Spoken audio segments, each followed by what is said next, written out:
Српските туристички агенции го продаваат бајковитиот Охрид како топ дестинација за најлудата ноќ. Во неколкудневните новогодишни пакет аранжмани на гостите им се нуди незаборавна забава на ривиерата со свечена вечера и богата трпеза, со неограничени количини алкохол, како и жива музика во хотел за сума од 30 евра. Програмата содржи факултативни излети, посета на културно-историските знаменитости не само во Охрид, туку и надвор од него, забави на брод, шопинг тури, релаксација во локали со музика на уво. Од Хотелската асоциација на Македонија тврда дека нема интерес кај соседните земји за празнување кај нас. Вела дека 90% од хотелите за новогодишните празници ќе бидат затворени, затоа што немаат тесап да работат според строгите протоколи во услови на пандемија.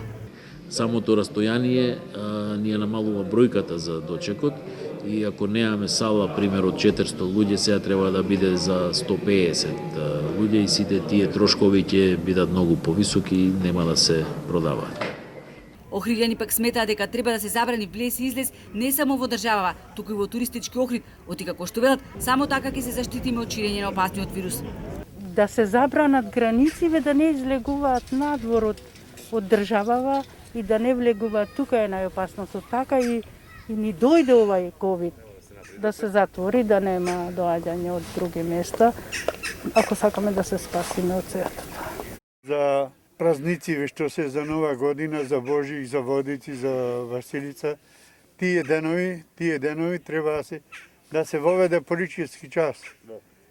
Воопште да се воведе во цела држава, не само во Охрид. Дел од станоиздавачите вела дека државата час поскоро треба да воведе поригорозни мерки, со кои ќе се забрани работа на хотелите и да се изнајде начин како да се спречат приватните станоиздавачи во вакви празнични денови да ги издаваат апартманите.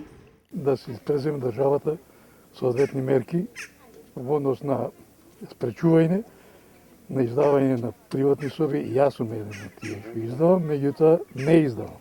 Ниту летоска, ниту друго лето ќе издадам, заради тоа што навистина не е се исто дали ќе бидам заболен или нема да бидам заболен. Не сме дисциплинирани како народ, за да можеме ние самите тоа да го направиме.